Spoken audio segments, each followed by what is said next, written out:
एक बार फिर से स्वागत है सारथी क्लासेस के इस YouTube चैनल पे। मैं आशा करता हूँ कि आप अच्छे होंगे। और हम सभी लास्ट क्लास में प्रायद्वीपीय पठार पे बात कर रहे थे और आज हम क्या करेंगे, प्रायद्वीपीय पठार के अगले वाले भागों में बात करेंगे। और उस समय जो हम सबका टॉपिक था मध्य उच्चभूमि और दक्कन का पठार, तो थोड़ा देख लेते हैं। नर्मदा नदी के उत्तर में प्रायद्वीपीय पठार का वह भाग जो कि मालवा के पठार के अधिकतर भागों पर फैला है उसे मध्य उच्चभूमि के नाम से जाना जाता है। कहने का मतलब ये हुआ कि जो आपका मध्य उच्चभूमि है वो आपका कहाँ है, नर्मदा नदी के उत्तर में। कहाँ आपका है, नर्मदा नदी के उत्तर में है। और साथ में मालवा के पठार के अधिकतर भागों में, यानी कहने का मतलब ये हुआ कि जो आपके मध्य प्रदेश में जो आपका मालवा का पठार है वहाँ भी आप किसका विस्तार देख रहे हैं, प्रायद्वीपीय उच्चभूमि का। किसका देख रहे हैं, प्रायद्वीपीय उच्चभूमि, यानी आप मध्य उच्चभूमि को देख सकते हैं। और साथ में आपको पता होना चाहिए इसी मालवा के पठार से बाबू एक नदी निकलती है, उसका नाम क्या है, तापी नदी। आगे देखते हैं। विंध्य श्रृंखला दक्षिण में सतपुड़ा श्रृंखला तथा उत्तर पश्चिम में अरावली से घिरी हुई। यानी कहने का मतलब ये हुआ कि जो आप विंध्य श्रृंखला को देख रहे हैं, किसको देख रहे हैं आप, विंध्य श्रृंखला को देख रहे हैं, ये आपके दक्षिण में कहीं ना कहीं, हाँ, ये आपके दक्षिण में सतपुड़ा श्रृंखला और साथ में उत्तर पश्चिम में ये किससे घिरी हुई है, आपकी अरावली से घिरी हुई है। आगे देखिए, पश्चिम में ये धीरे धीरे राजस्थान के बलुई तथा पथरीले मरुस्थल से मिल जाता है। इस क्षेत्र में बहने वाली नदियाँ चंबल, सिद्ध, बेतवा तथा केन दक्षिण पश्चिम से उत्तर पूर्व की ओर बहती। कहने का मतलब ये हुआ कि जिस हम राजस्थान के बारे में बात कर रहे हैं बाबू, इस राजस्थान के आसपास बाबू आपको कई नदी नज़र आ रही है। जैसे बाबू आपका कौन है, एक आपका चंबल है, एक आपका सिंध है, आपका एक बेतवा है और आपका एक केन है। ये सारी नदियाँ राजस्थान में बहने वाली प्रमुख नदियाँ हैं। और बाबू ये अंततः बाबू किस में मिल जाती है, आपकी गंगा में। किस में मिलती है, आपकी गंगा में। और आपको पता होना चाहिए चंबल किसकी सहायक नदियाँ हैं, यमुना की। किसकी, आपकी यमुना की। और आपको पता होना चाहिए कि पूरे भारत में जो कोटा जिस आईआईटी कोचिंग के लिए फेमस है वो कोटा आपके चंबल नदी के किनारे। कौन सी नदी किनारे, आपका चंबल नदी किनारे। आगे देखिए, इस प्रकार से वे इस क्षेत्र के ढाल को दर्शाती। यानी कहने का मतलब ये हुआ कि जो आपका चंबल, सिद्ध, बेतवा, केन है बाबू, जो आपका दक्षिण पश्चिम से बाबू जो आपकी उत्तर पूर्व की ओर बह रही है, ये बाबू क्यों बह रही है बाबू, एक ढाल के माध्यम से। किसके माध्यम से बह रही है, आपकी ढालों के माध्यम से बह रही है। आगे देखिए, मध्य उच्चभूमि पश्चिम में चौड़ी लेकिन पूर्व में संकीर्ण है। कहने का मतलब ये हुआ कि जिस आप मध्य उच्चभूमि को देख रहे हैं बाबू, ये आपके पश्चिम में क्या है, चौड़ी नज़र आ रही है, लेकिन पूर्व में क्या आपको संकीर्ण यानी छोटा नज़र आ रहा है। इस पठार के पूर्वी विस्तार को स्थानीय रूप से बुंदेलखंड तथा बंगेलखंड के नाम से भी जाना जाता है। कहने का मतलब ये हुआ कि जिस हम प्रायद्वीपीय पठार की हम बात कर रहे हैं और उसी प्रायद्वीपीय पठार में जिस हम मध्य उच्चभूमि की बात कर रहे हैं तो उसका बाबू अलग अलग जगहों में अलग अलग नाम है। ठीक उसी प्रकार से बाबू मध्य प्रदेश में बाबू जो आपका जगह है बुंदेलखंड और बंगेलखंड, वहाँ इस मध्य उच्चभूमि को बाबू बुंदेलखंड और बंगेलखंड के नाम से जाना जाता है। आगे देख लेते हैं। इसके और पूरब के विस्तार को दामोदर नदी द्वारा अपवाहित छोटा नागपुर पठार दर्शाता है। साथ में बाबू और अगर आप पूरब में जाते हैं तो जो आपका छोटा नागपुर पठार है और इसी छोटा नागपुर पठार से बाबू कौन सी नदी निकलती है, आपकी दामोदर नदी निकलती है और साथ में स्वर्ण रेखा निकलती है। और आपको पता होना चाहिए बाबू कि इस दामोदर नदी को बंगाल का क्या कहा जाता है, शोक। बंगाल का क्या कहा जाता है, शोक कहा जाता है, यानी सोरवा बंगाल। आगे देखिए, दक्षिण का पठार एक त्रिभुजाकार भूभाग है जो नर्मदा नदी के दक्षिण में स्थित है। यानी कहने का मतलब ये हुआ, ये जो आपका प्रायद्वीपीय पठार आपका है कहाँ, नर्मदा नदी के दक्षिण में। और जिस नर्मदा नदी की हम बाबू बात कर रहे हैं बाबू, इसी नर्मदा नदी पे बाबू एक परियोजना है, उसका नाम क्या है, सरदार सरोवर परियोजना। आगे बाबू देख लेते हैं। उसके उत्तर में इसके चौड़े आधार पे सतपुड़ा श्रृंखला है। यानी अगर आप आगे देखते हैं तो आपको उत्तर में कौन सी श्रृंखला नज़र आ रही है, सतपुड़ा श्रृंखला नज़र आ रही है। साथ में जबकि महादेव, कैमूर की पहाड़ी तथा मैकाल श्रृंखला इसके पूर्वी विस्तार है। कहने का मतलब ये हुआ बाबू कि अगर आप महादेव पहाड़ियों को देखते हैं, साथ में कैमूर की पहाड़ियों को देख लेते हैं, साथ में मैकाल श्रृंखला को बाबू देख लेते हैं, तो ये बाबू क्या है, मध्य उच्चभूमि का बाबू आपका पूर्वी विस्तार है। आगे बाबू देखते हैं।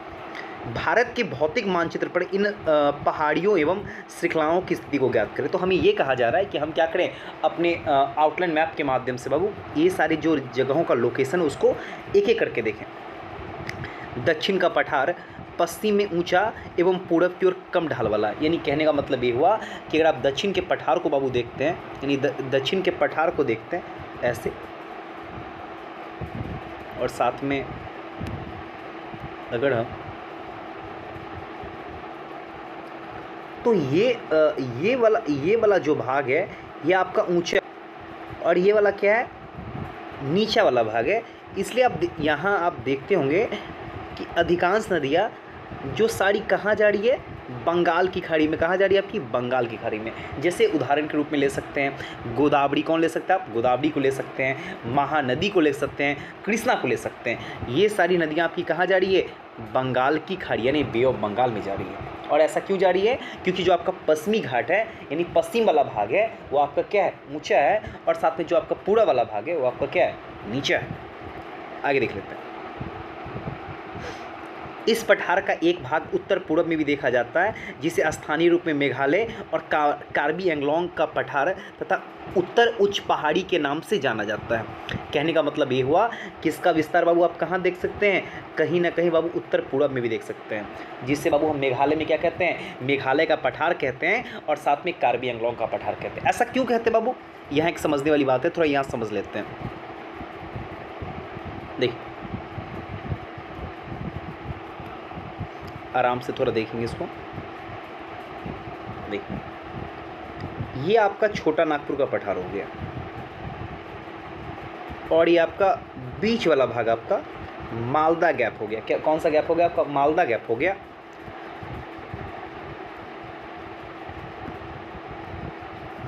और साथ में ये जो सबसे साइड वाला भाग है ये आपका मेघालय का पठार और कार्बी एंगलोंग का पठार हो गया। कौन सा आपका हो गया, कार्बी एंगलोंग का पठार हो गया।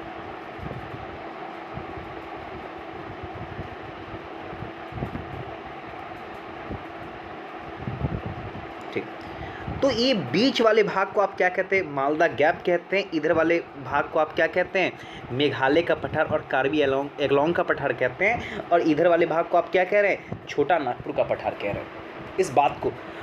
और इसलिए हम ये कहते हैं कि जो उत्तर पूर्व में जो पहाड़ी श्रृंखलाएं हैं, यानी जो आपका मेघालय का पठार है, मेघालय में नाम क्या है, गारो, खासी और जैंतिया हिल्स, ये बाबू कहीं ना कहीं बाबू किसके भाग है, आपके प्रायद्वीपीय पठार का भाग है। इस बात को आपको याद रखने होंगे। आगे देखिए, यह एक भ्रंश के द्वारा छोटा नागपुर पठार से अलग हो गया है।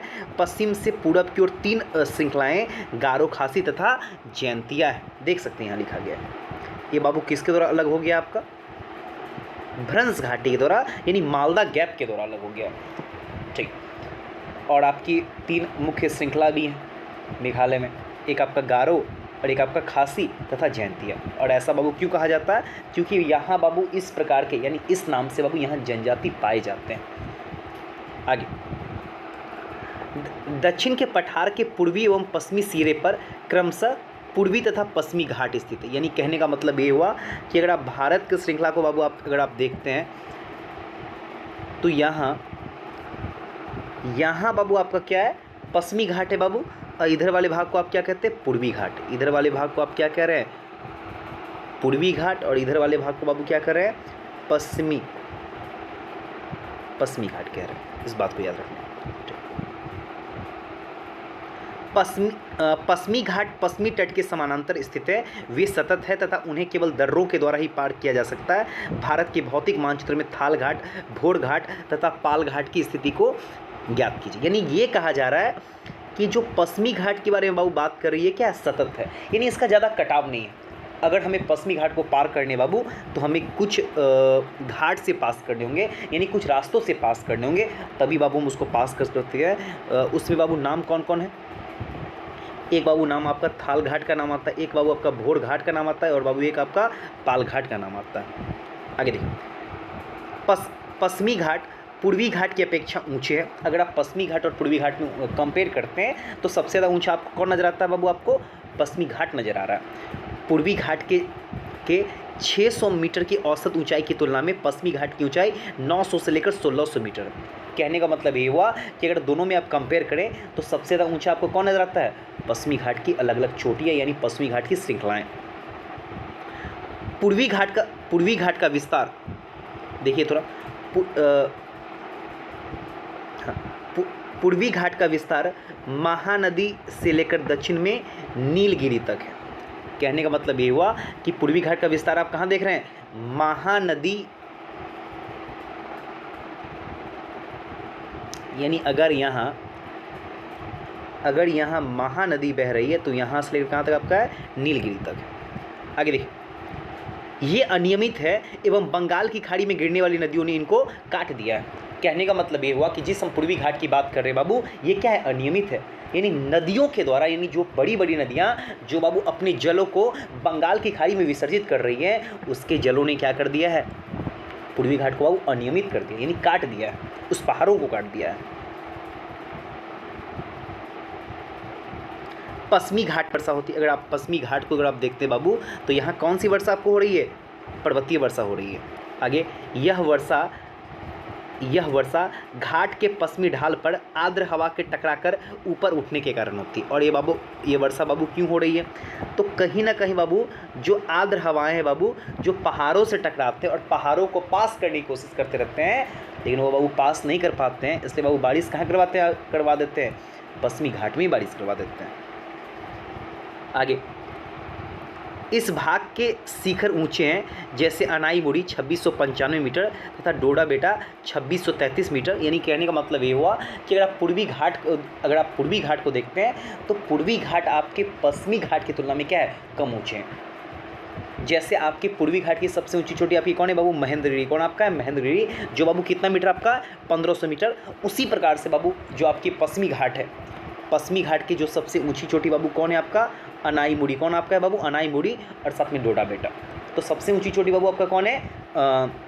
अनाईमुड़ी। और बाबू ये कितना मीटर आपका है? 2695 मीटर। और साथ में बाबू जो डोडा बेटा की बाबू जो लंबाई कितनी है? 2633 मीटर। इस बात को आपको याद रखना है।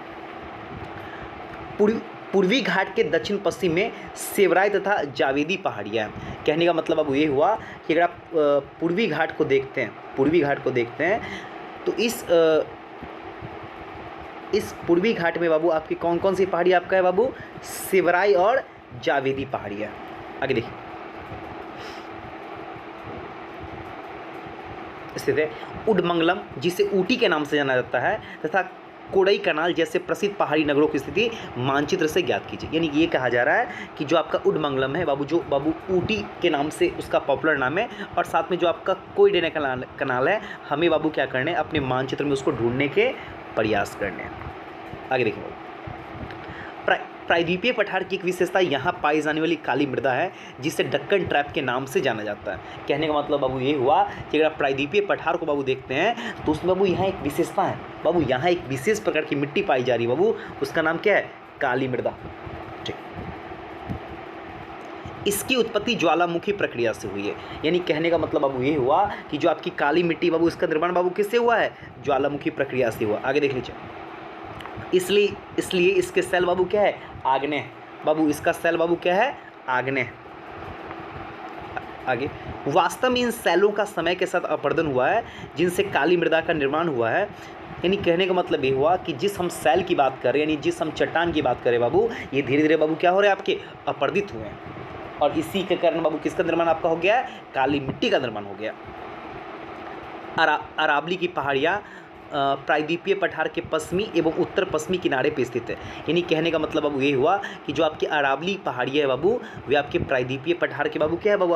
आपके पश्चिम में है एवं उत्तर पश्चिमी किनारे पर स्थित है। हम किसकी बात कर रहे हैं बाबू? आपके प्रायद्वीपीय पठार की बात कर रहे हैं। और उसी प्रायद्वीपीय पठार में बाबू हम किसकी एक्सप्लेन कर रहे हैं बाबू?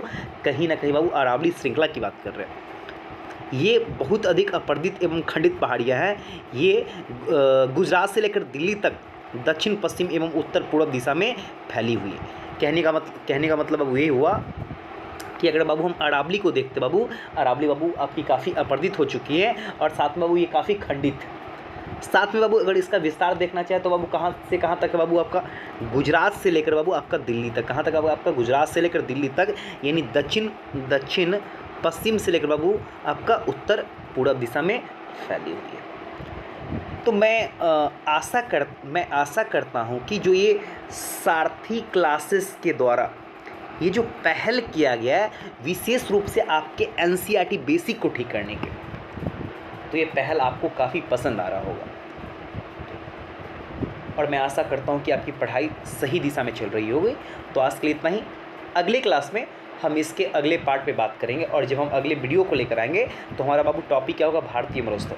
गुड नाइट, शुभ रात्रि।